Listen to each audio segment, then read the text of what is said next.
Greetings and hello, Internet. We are live with episode 196 of Voices of Revival. We are joined tonight. I'm very excited for tonight's broadcast. We are joined by my friend Ashlee Bowling. Ashley, how are you tonight, my friend? I am very well. I appreciate you. I am glad that you allow me to join your show, man. This is awesome. Very cool. We are in the It's actually my midst. first. What was that? I'm sorry. I said it's actually my first time ever being on a podcast. Very cool. Very cool. There's not much to it. It's just let's talk. That's what it is. Um, So we are in the midst of a 21-day run right now where we are just sitting down with people and I'm asking them, "What's your story? What did God bring you out of? Tell us about the moment when you met Jesus, right? And what has God done in your life since you encountered the Son of the Living God, right? That's what we're in the mix of right now. And when we begin to put together the lineup of everyone for this, I think you were one of the very first people I reached out to. I was like, man, we Yeah, gotta get Ashley on for this. Um, dude, I just absolutely love everything that God is doing in your life. Every time I'm around you, I just feel the overflow of God's love coming through you, man. I'm excited to chat with you tonight. Um, yeah, all absolutely, that man. said, all that said, Ashley, just kind of Yes, turning sir. it over to you. What's your story, my friend? All right. So first, I just want to say thank you, Jesus. God bless us all. I'm very. My life's been crazy, man. My family, most of my family, anyways, is Pentecostal. So I grew up in the churches. And some of my family members, my great aunt, a cousin, and one of my grandmas, they actually said that they had a vision. When I think I was 9 or 10 years old, they had a vision that I would end up being a preacher one day. And of course, that was actually the last thing on my mind growing up because, once I turned into a teenager, uh, I wasn't never thinking about anything but doing wrong, and when you're around a lot of kids who's doing negative, it's hard to be positive. You know what I mean? So I did a lot of uh, juvenile jail time. Man, I was in Mary Haven a couple times. I had DYS commitment. I had two suspended commitments. Just. I mean, at 14 years old, 15 years old, 16, I was locked up. Um, Once I turned 21 years old, um, or about to be 21 years old. I lost a best friend. It was my sister's boyfriend. He was a Carlisle High School linebacker, and he was great at what he did. And he was probably the only positive friend, positive influence friend that I had at that time. And we went out to a party. Long story short, he got too drunk. We got kicked out of the party, and drove home. And he ended. We were staying at his house and playing Madden 2003. That's how long ago it was. And he ended up leaving and going to get a pack of cigarettes. And come to find out, a drunk nurse, of all people, a drunk nurse, ran him over and then backed over and ran over him again, thinking she didn't know what she ran over, but caused a massive blunt trauma to the head and to the chest. And right then and there, me and my sister both, a month later, was hooked on heroin. And I don't want to make any excuses at all. I'm just trying to tell you where it all started from. But through the years, uh, I kind of, I kind of was a drifter and a loner at the same time. I didn't like to be around a lot of people, but the people that I was around, like I didn't trust, and maybe it was because I didn't trust myself. I tried to believe in God, and I think I would get upset with him because my prayers wouldn't be answered right away. I couldn't be patient. I was such an impatient person, and you can't. What I've learned is, you can't call on God uh, when you get in trouble, and then when you get out of trouble, forget about God. And that's what I ran into a lot of problems with doing for years and years and years. And my dad, he made some mistakes in my childhood, and was away for quite a few years. And my mom, God rest both their souls, are in heaven now. But my mom, she tried to do her best as a parent, but she was also caught up in addiction. And it's kind of like where I stem, where I come from, man, is just someone who was supposed to be, or was visualized by my own family to be the first one to die from addiction. And by the grace of God, me and my sister, I still got my sister, but I've lost my mom, my dad, my brother, both sets of grandparents, one of my favorite cousins, and two best friends. She actually lost two boyfriends. My sister did, one to addiction and one to that car wreck I was telling you about. But I was in and out of jail, and in and out of prison, and like I said, I would call on God when I needed something, and the moment that I would get out of trouble, I would forget all about God. And I would try the churches. I didn't really want to be Pentecostal, but I was trying to find my beliefs and what I believed in, and I felt a lot of pressure from friends and family at the time to be Pentecostal. But I wanted to be what I wanted to be, so I started uh, uh, seeing what everybody believed in, and what it was that I believed in, and I found my true beliefs with just Baptist, just being a Christian, and just I didn't understand the whole tongue thing, speaking in tongues. I just didn't, I don't know, just I wasn't ready to go down that road with that. So I'd go in and out of church, different types of religion. Um, and today, uh, I'm happy with just believing in God, believing that God sent His only Son uh, to die for our sins, and so we didn't have to.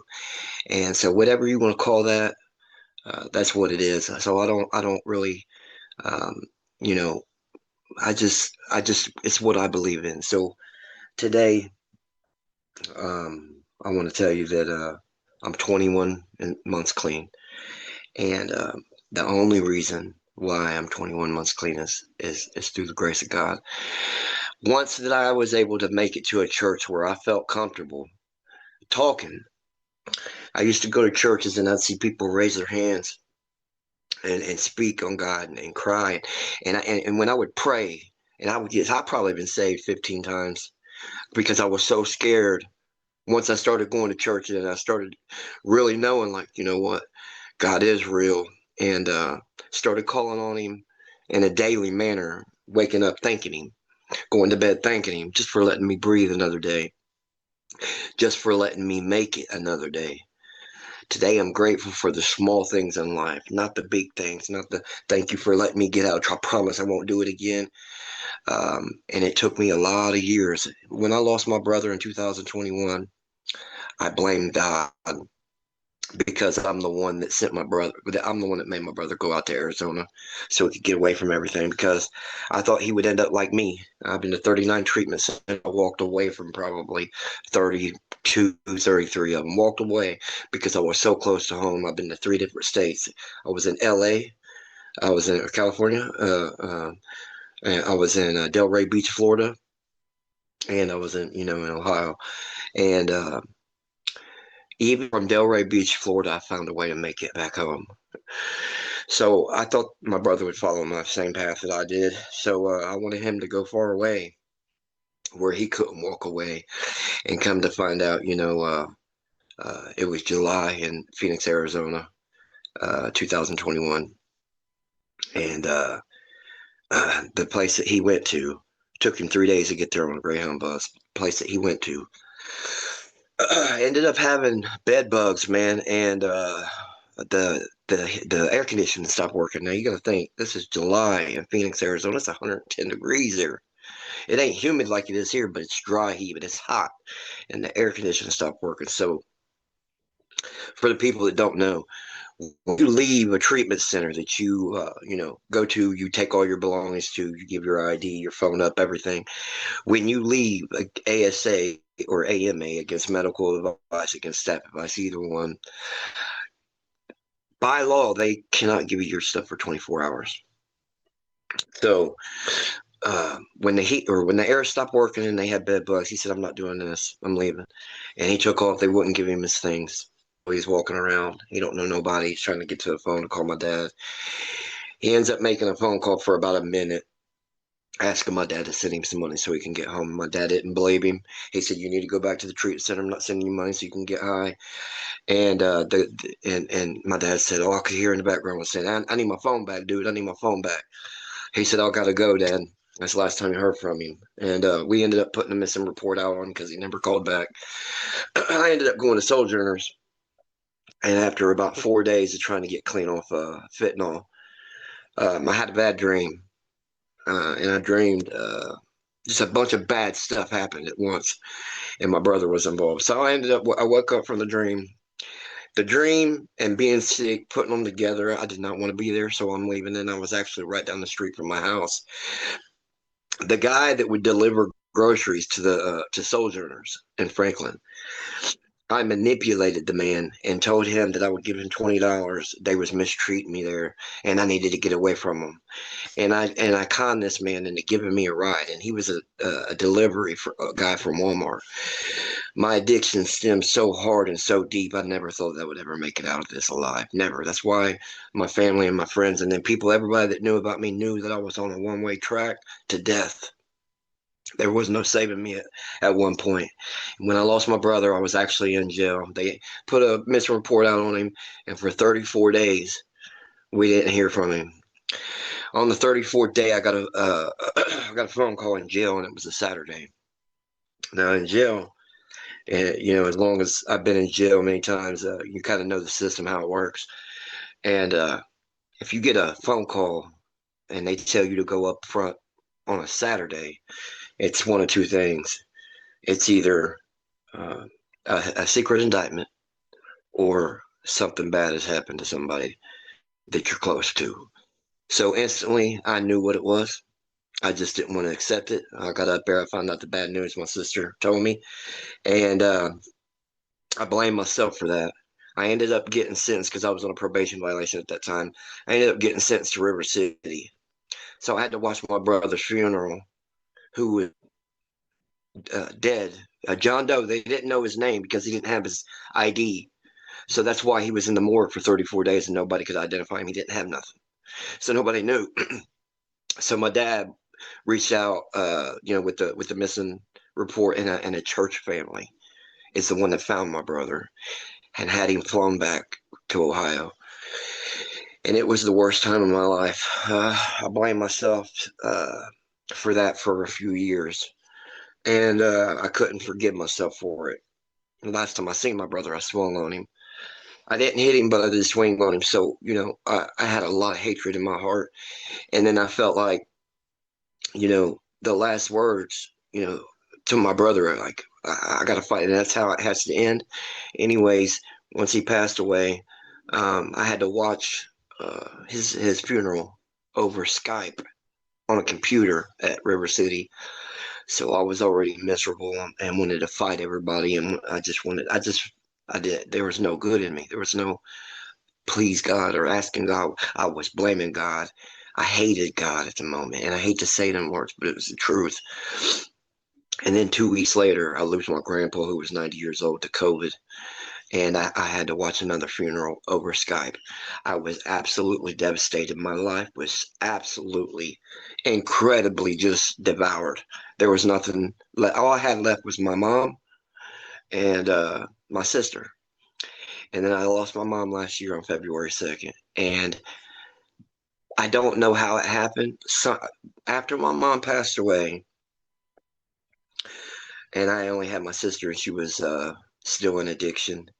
And so I just felt completely alone. But once my mom passed away, I don't know what happened to me, but I prayed to God, And I asked God. I said, I don't know where it's at. I can't give you the exact chapter and what chapter it's in and what verse, but I know somewhere in that Bible, Lord, you told us that I would not put too much that you cannot bear, or something like that. Maybe not them exact words, but you get what I'm saying. And I asked him, I said, how much more do I have to lose? Like what, why am I being, I felt like I was being punished. And I went to bed sick that night. And about a week later, I don't know what it was, but I wanted to go to church. I needed to go to church. I had to go to church. And my mom's funeral, and I was in by the way, I was in sober living when she died. So I lost my dad, my grandpa, my brother, and my mother in treatment, treatment, treatment, and jail. And so maybe that was rough too. But when my mom passed away February 2nd, and I done lost my dad, my brother, and my favorite grandpa. Um, her funeral was held on Route 4 at a church, and when I went in, I seen my aunt Chris, and talked to nobody. My sister she was actually in jail, and she got to come on an ankle bracelet to the funeral. It was so weird. It was just absolutely weird. But everybody seen that I wasn't in the mood to hug nobody. I wasn't in the mood to talk to nobody. I kind of sat back on my own by myself, and I sat there and prayed. And then when I went up to see my mom for the last time, dude, I don't know what it was, but it was like angels was there protecting me for some reason, because I just felt that I knew she was in heaven. Number one, I knew she was in heaven because she loved God. She went through such a rough time when she lost my brother, and I had to see her every day depressed and just wanting to die, not wanting to be around them. She just hated life. She was miserable. She lost her son. You ain't supposed to lose your kids. You just ain't a parent ain't supposed to lose their kids.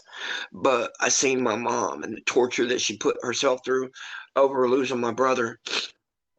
But I knew that when she passed away, I knew that she was in heaven, and that was that moment of clarity right there, that I knew that she went to heaven. I think did it. And what's crazy is when I lost every person I lose, I go back to my addiction.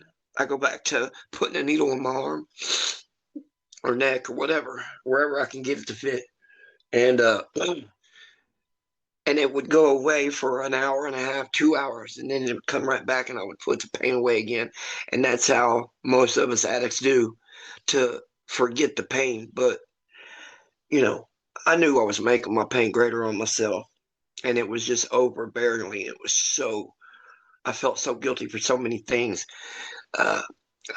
many things that I didn't get to do. That's why I'll come back to it. That's why when I see people disrespect their mom or their dad or their brother and sister, that, you know what I mean, they hate them and they fight. Like, it just makes my stomach just sick, because when you lose everybody in your life, man, and I'm talking to everybody, and you feel so isolated from the world, and you try to create a fake smile, uh, but you're just lying to yourself when you tell people, like, I'm doing good, because number one, I don't want people to, oh, well, you okay? I don't like to be on the phone a lot. I don't like people messaging me. Like, I just kind of like to just, I say, use solitude. But the truth was, I was just isolating away from the world. But like I said, going back to my mom, I had a moment of clarity because I knew she went to heaven, and I said, you know what? I've lost everybody in my life. God, what are you trying to send to me? What are you trying to say to me? I know that it could happen to me any minute. And to tell you the truth, Brad, I was so afraid of the stories from Revelations, the stories about Satan, the stories about the fire, and I started reading the Bible. Now, when I read the Bible, I tried the King James version. I couldn't understand the D's and the thous, and oh crap, hold on, sorry. And I said, I can't read this. And I know, I asked God, please give me the wisdom to understand these words, and I couldn't, and it aggravated me. So I went to um, uh, a student Bible. I don't remember where I got the Bible. I don't have the Bible no more. My cousin Teresa said she was going to send me one on Easter when she gets her money, so I'm kind of still waiting for it.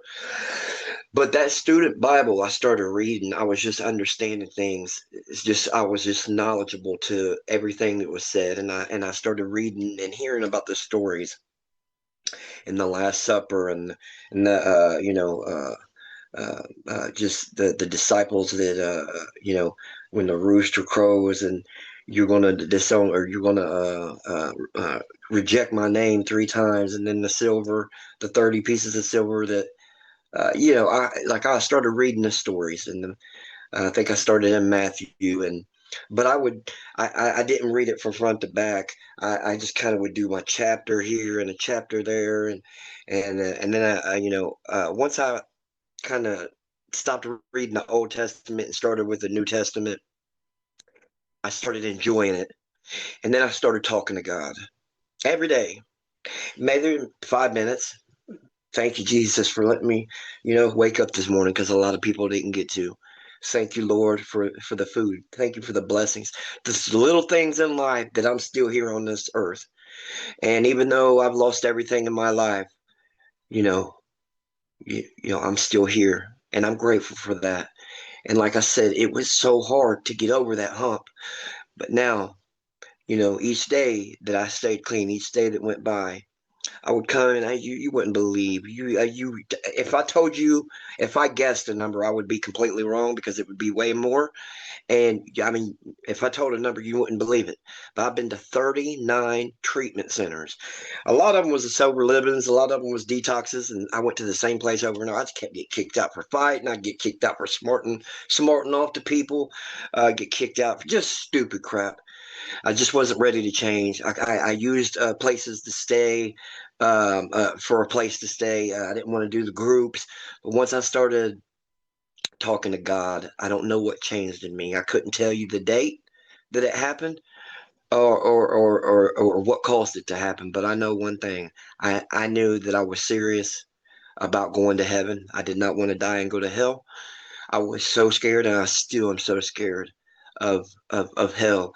And I watch a lot of uh, I watch a lot of TV when I'm not working, and it's mostly YouTube. And what I do is I go to uh, different stories. They got I forget his name. His name's Sean something. He was a military man, and he's got all these priests that comes on, and they tell these stories, and they do it's an exorcist priest, and they tell all these crazy stories, man. And I listen to these stories, and they're so absolutely so terrifying, and I know that they're real, and I think about things like that, and I'm like, you know what? One day somebody could be the best person in the world, the nicest person, the sweetest person, can help 100 million people, and ain't all about you, the most unselfish person you ever met, but was never saved. So there's not a spot for him. And I'm so scared of dying and going to hell. And like I said, I lost everything. What else can I do? I mean, I could continue to go out and break the law and keep running out of prison. That got old to me real quick. I could continue to get high and then try to escape death. Uh, that got old to me. I was just sick of living that life, and when I sat there at my mom's funeral and I had that moment of clarity, I felt God's presence in that church at my mom's funeral. They played the song. They played a song, Jamie Johnson. It's called "Lead Me Home." The first time I ever heard it was a week before my dad's funeral, and I'm a big Jamie Johnson. I love Jamie Johnson country music. He's one of my idols. And that song "Lead Me Home" was played at my dad's funeral, and it destroyed me. It absolutely brought every emotion out in the world. And then at my mom's funeral, I don't know who had the playlist. I don't know if it was my Aunt Chris. I don't know who it was. It don't matter. But when that song came on, that's when everything hit me. "Lead Me Home." And from that day on, I haven't picked up a drug. After my mom passed away, now remember, like I just told you, every time I lose somebody close, I would go right back to getting high because I would try to fix it momentarily, even though I knew it wasn't the answer. That's what I went back to, so I didn't have to think about it. But after my mom passed away, I stopped getting high. I started living as best as I could. I had things I had to fix. I had to fix lying to myself, lying to other people, fabricating stories, uh, you know, just to keep people off of me and away from me and not worried about me. Um, and then I ended up with my best friend Jen Steele, Jennifer Steele, and she said, "Hey, go to this church with me one time." And I mean, I don't really want to go to church. You know what I mean? I pray. I try to use that as an excuse. Like, well, I pray to God, so I'm okay. You don't have to go to church to go to heaven. That's what I started saying. She's like, please, well, get out of the house for a while. You're in Cincinnati. You don't know nobody down there. Get out of the house for a while. I'll come pick you up. So she came all the way to Cincinnati, like she did many times, and picked me up and took me all the way almost to Dayton to Route 4 ALT. And when I walked in there, one of the reasons that I said yes is because my cousin Jesse Bush, my biological cousin, I knew how much he loved Jesus, and and I would watch him, you know, drown himself in God's tears. Just absolutely faithful to the core. We all make mistakes and we all come from a past. We all have a past. But the man, the road that man stays on today is another big reason that I got clean. I went to church that day. The church was so packed. We literally had to park in the grass. That's how packed it was. And then we went next door and had we got to eat, and it was just so amazing. It was beautiful, and I don't know what it was, but I was like, you know what? I want to come back. I want to come back. So I did. I started coming, and it was hard for me, like I said, to get up there because I lived in Cincinnati at the time. And then, I ended up going to Middletown to another sober living because I got kicked out of that one. Uh, it was hard. I couldn't change everything in one night, man. You know what I mean?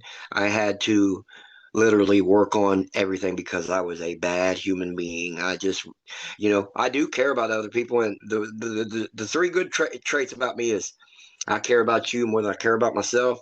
I'm a very unselfish person. I'll give you the shirt off my back, and everybody knows it.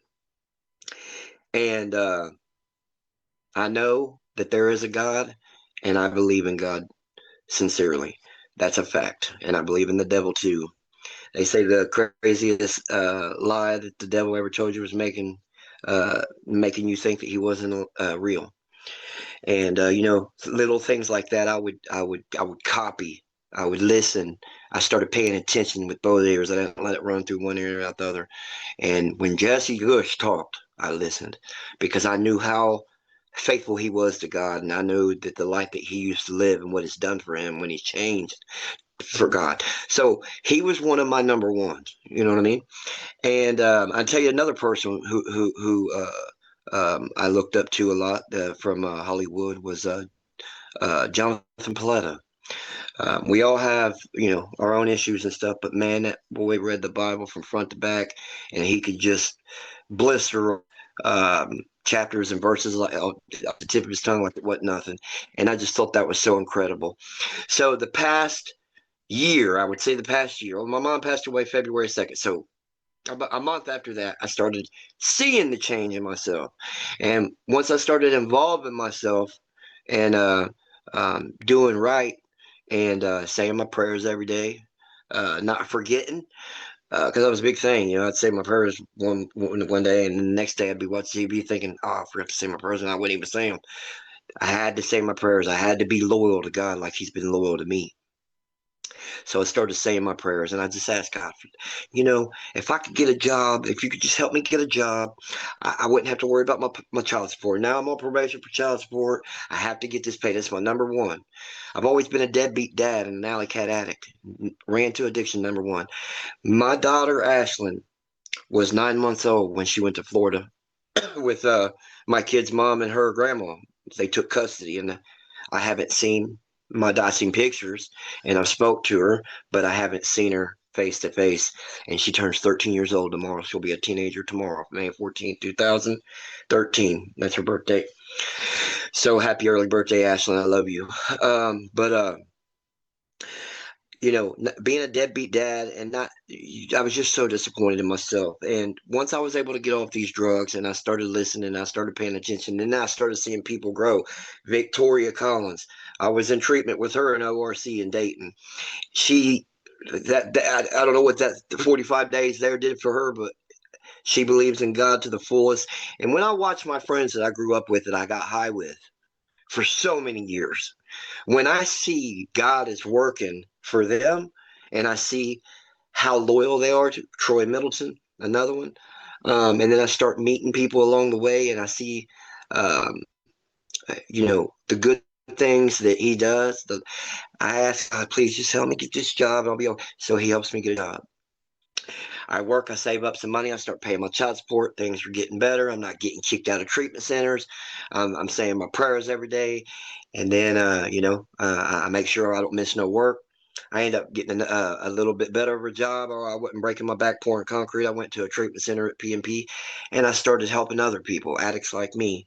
And then, continuing to keep in touch with the people who still love me and who is absolutely faithful believers in God. And I kind of sit back like a third party, man, and just watch the main attraction. And then I started going, once Jesse opened up or got this church from the clubhouse that used to be a biker bar clubhouse, and they turned it over into a church, and they started printing out HHC, and they changed the name from Hollywood Hellcats to Hollywood Heavenly Crusaders. Like I was just like, what? Oh man, I like this. I'm loving this. You know, so I never dreamed that I would say, here's $25. Can I get a shirt made?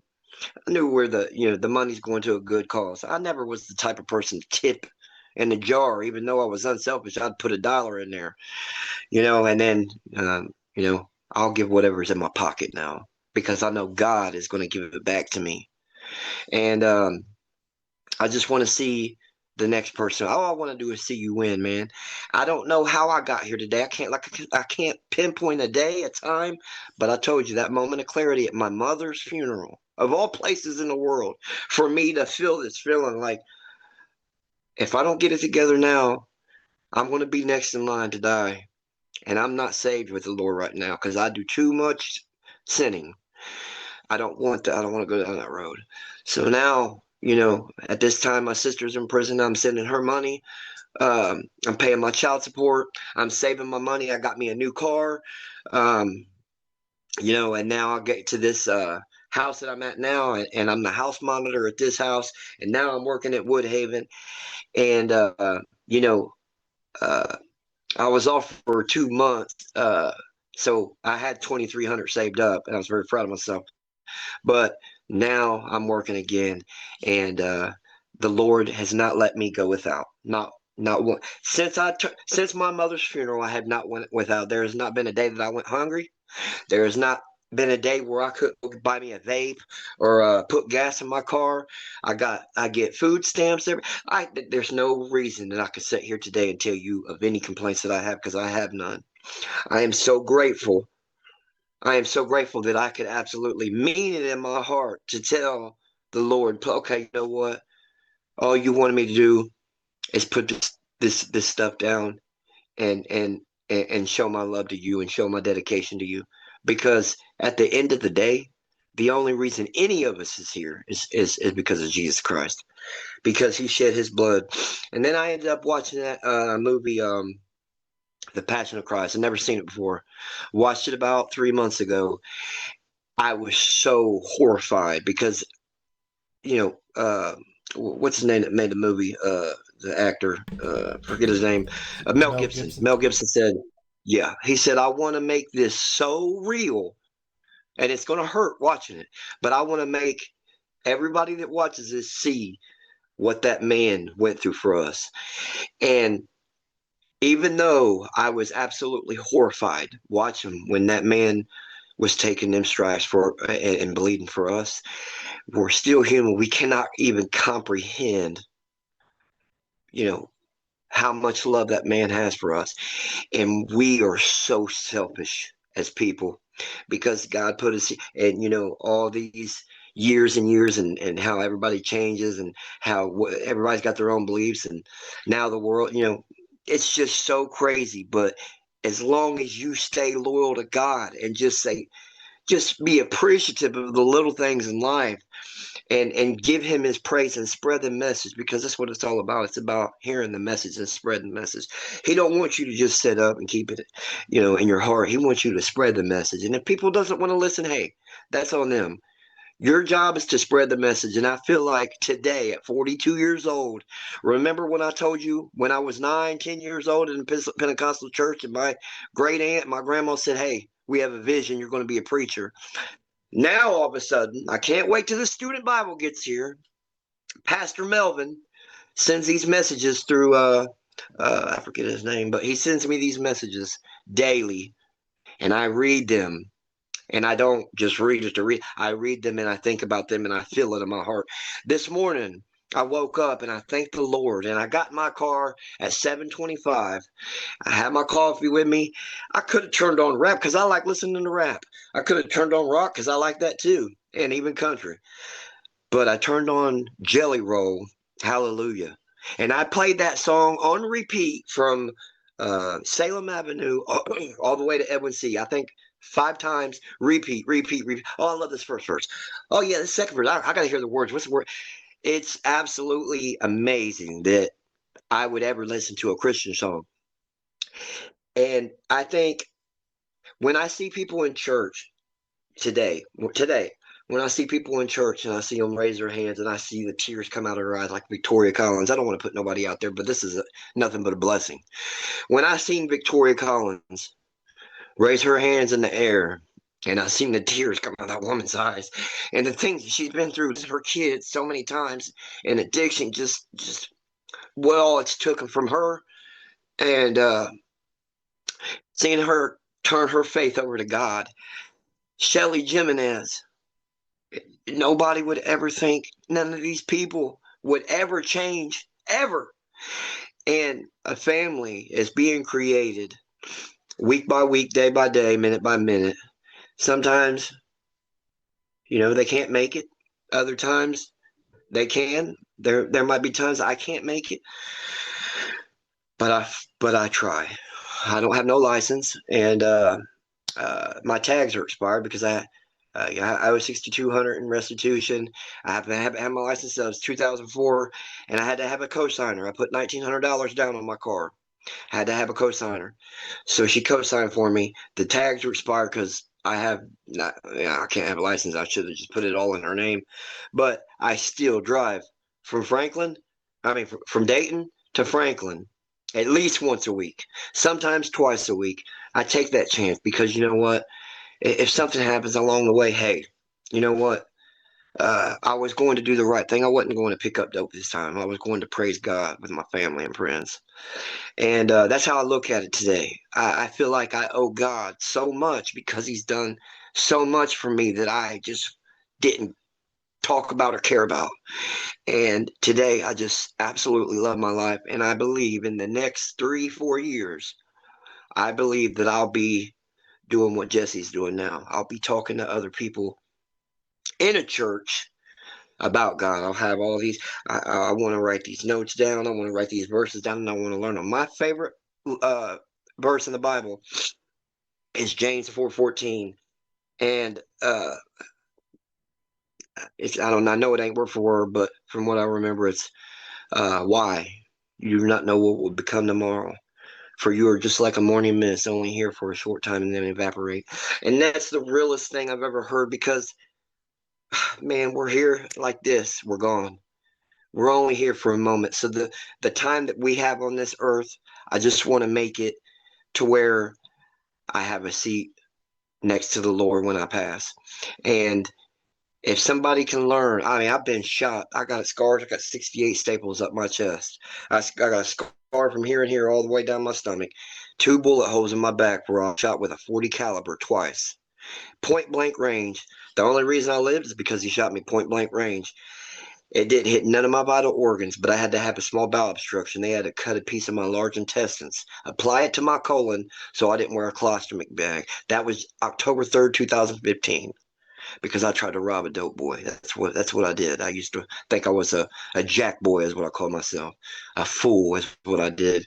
I did 23 days in ICU, 17 days in trauma. After 40 days, just like when Jesus walked for 40 days in the desert, after 40 days, my insurance cut me off. They said, you got to go. I couldn't even walk. They said, well, we got to walk. Or I said, I can't walk. I need a wheelchair. Well, they won't cover it. So I got mad. I had the nurse take me down. My ride picked me up, stole the wheelchair. And 5 days, I was out 5 days, and I called it inner abscess infection. And something busted open in my side where they left a tool in me in surgery, and I had to have another surgery. I almost died from it. And you know what? Instead of thanking God that I lived through all that, I went right back to robbing dope boys. I literally had a pillow over my chest, not a dime to my name. Somebody stole my Roxy's that I was prescribed pain pills for being shot. And I went out and I robbed another dope boy. I didn't care. I didn't care about my life at the time. No one could tell me nothing. But I made it. I survived through that. I have survived 21 overdoses. And I only know that's a real number because Franklin Fire Department, they, every single time you OD, it's noted. So Katie Williams, aka Katie Hope, who does Hope over heroin, she told me, and I couldn't believe it. I thought it was like 9, 10 times. I was so out of my mind and on drugs, I didn't even know how many times I about died. So, now looking back at it, of course, I knew I was a fool, but without God, I'm nothing. But with Him, I'm everything. And I say that in my prayers every day. I say, you forgive me for all the foolish things that I've done and harmed everybody, all the lies that I've told, all the bitterness that I've had, and the jealousy and the envy that I've seen and had, and just the disgusting things that I've done and thought about, and I'm not too afraid about it. And I say, please, you know. Keep the devil and Satan away from my mind. I need to have my mind clear, and I just want to be faithful to you. And I just want to be in your shadow, in your love. And today, man, day by day, I still have bad days, but as long as I don't pick up another drug, and as long as Jesus is my number one, I feel like I can save a lot of lives. Even if one person's listening to my whole story, I feel like I could save lives. So I just want to give all my grace, my thanks to the Lord, because um, like I said, without the Lord, we wouldn't be here. So I Yeah. mean, I hope that I was able to tell you my story. I'm sorry it took so long, No, but no, you're good. and I'm sorry I was scattered about it, but You're that's kind good. of it, man. That's kind of where I'm at. It's kind Well, of where I'm something you kind of leaned with it, into, brother. something you kind of leaned into multiple times was saying you really can't pinpoint an exact date or an exact moment.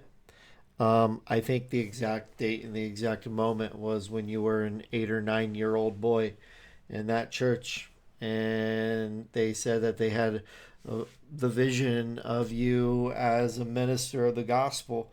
As you tell your story, it sounds like to me God has always been there, standing with you, behind you, protecting you, going before you.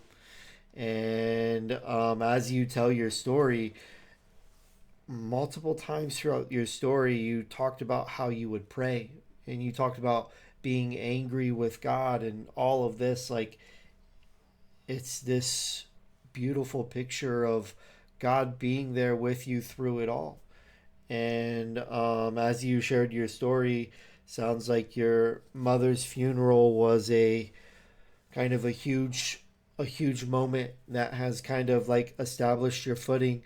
I think that's the moment when God pierced through, and you laid things before him, and God has Yeah, just been doing an absolutely beautiful thing in your life. You talked about maybe in a couple of years you'll be like speaking from a church. Um, that's great, but that's also overrated, Ashley. The most yeah, I know. the the I know the, it the is. people I know that are doing the most for God, they don't need a pulpit, right? Like, look at everything God That's has right. Yes, used sir. Jesse to do. Like, how Yeah, often does he I'm stand telling behind you, a man. pulpit? Like, he's just out there doing it, you know? Everything is Jesus. Everything. And I love it. I Yeah, love it, man. I was so afraid. I used to be so afraid to raise my hands. Like I said earlier, I'd see yeah, people raise their hands and I would be embarrassed. I would be like, man, I don't, you know. And then after my mom passed, I started going to that church on Route 4. yeah. That was the first time ever. I think it was the third time that I went to that church. So, I don't know if you know his name or not, but he was a bigger, older black guy, and he softly. He would everybody wanted to hear him, and I was like, "Hey man, who is this guy? Who is it?" They're like, "Just listen to him." And I'll say, yeah, I know when it was when I put my arms up for the first time. I don't know the man's name. I can't remember it. Was it at And if you said it, I ALT? probably still wouldn't know it. Was it Yeah, at ALC. Yep. Melvin Sanchez? Yep. Maybe it was Melvin. He started off slowly, and then at the end of it, he was just yelling, and it was so Sounds like glorious. Melvin Sanchez, yeah. That's probably because that's where these messages are coming from. They're coming from I can't remember the guy's name. He's on my Yep. softball team, but he said I'm sending them out from Pastor Melvin, Yeah. and I read them, and man, they hit hard because it's like I never heard it like that. You know what I mean? Yeah. I've heard people preach God. I've heard a lot of pastors, but I had never heard it like that. And when that man spoke, I listened and I raised my hands up and the tears just absolutely overwhelmed me. And I knew the Holy Ghost, Holy Spirit was absolutely with me for the first time in my life. And it was just an amazing feeling. And I can't describe the feeling, but I know what it was. Yeah. I know what it Yeah. was. And the last thing I want to say, um, my sister, like I said, she's all I got left. And, I was sending her money in prison or whatever. And she got out, and I was scared she was going to go back to getting high. And I asked her, I said, sis, because I always try to get her to, says, you got to just talk to God. Just talk to him. My sister's like, Bub, not right now. It's not the time. I'm like, right now is the perfect time. Yeah. Right now is the perfect time. And she didn't want to be bugged with it, so I didn't overwhelm her with it. But she knew I was going to church. And then she ended up, instead of going to a treatment, she ended up going to my aunt's house in Franklin. And the church, where we had the church at in Hollywood, is right down the street from my aunt's house. So I say, hey, I'm going to church. You want to go with me? Yeah, pick me up. So I'm like, yes, let me just get her there. Let me just get her there and let the Lord do the rest. Well, the first day it didn't happen like I wanted it to happen, but she showed up. She kind of was on her Yeah. phone a little bit, and I was kind of watching her, you know what I mean? But that was a Tuesday. That Friday, 3 days later, she's like, she hit me up. She's like, are you going to church? Are you going to pick me up today? Yeah, I'm going to pick you up. Absolutely. So I pick her up. And she's like, "Okay, bub, you got to promise me something. Promise me you're not going to have nobody pray for me. Like there's, you know what I mean?" She was kind of embarrassed, like I used to be. I was like, "I promise. Nobody's going to say I promise. They're going to let you be." And they did. And then next time I picked her up, and on the fourth time I picked her up, the fourth time, which was not the last time, but the time before, we was in there and we was praying. And was guys praying for the guys. We was sending our prayers to other people that needed the prayer sent out. And I looked at her. I said, "Don't worry." She said, "I'm not going to say nothing. I'm not going." She's like, "No, it's okay." I said, "What's okay?" She's like, "It's okay. I want to pray." And it just absolutely hit me like a bullet, dude. I just couldn't believe it because, like I said, she's all I got left. I'm scared that she's going to end up going to hell if she don't, what I mean, call on God. So when she said that, like, I couldn't tell you the happiness, but I didn't want to overwhelm her with the happiness and say, "Oh," so I just kind of let her be and let it happen. And we got pictures of it, and she was praying. I seen her praying. Man, it was so beautiful. If you know my sister, she's hard headed, very hard headed, and she wants to do it her way. But right now, man, I'm telling you, God is working through my life. Like I can't explain the things that He's doing I for me seen because it's so overwhelming, dude. I seen He's Jeff working. yesterday, and he mentioned to me that you guys are going to be baptizing 3 people this weekend. Is she one of them? I don't know. I don't know. I just seen it on the 17th. Yeah. I just seen it. Jeff's on my team too. I was telling another person, man, that man is absolutely special. That man is special, buddy. He cares for everybody and will go out of his way to do anything to help anybody. I love that man. Yeah. I look up to that man so much. Even though I look down at him, I look up to him. I love him, man. He's such an amazing person. And I want to be more like him. You know Yeah. what I mean? I want to be like him. My cousin Troy, he's deep into it. You know, we got Yeah. Eric Carl, he's coming. We got Speedy, like all these people I grew up with and got high with, and that we never thought we'd be, amount to nothing. We're coming from a little town that everybody in the city hates, and outside the city, nobody even knows of us. But you know, it's God, it's beautiful, and if anybody knows the story that I'm telling, they understand what I'm saying, and it is just absolutely amazing what God is doing for all of our lives today, man. Brad, man, you know, I don't know you that well, but I know, and I look up to you, man. I love what you're doing right now. It's amazing what you're doing right now. Not only are you helping everybody, you're lifting people's spirits when they get to when they get to talk about what God's done for them. Yeah. You know, it's an amazing feeling, brother. And keep going, man. No matter what, keep going. Don't go back for nothing. I know Amen. you won't, and I know you'll keep speaking God's word, and I love it, brother. I love it. Amen. Ashley, thank you so much for being here on the call tonight. Those who My hung out pleasure, with us brother. live, thank you. Those watching via replay, thank you. We'll do it again My tomorrow. pleasure. Deuces. Yeah.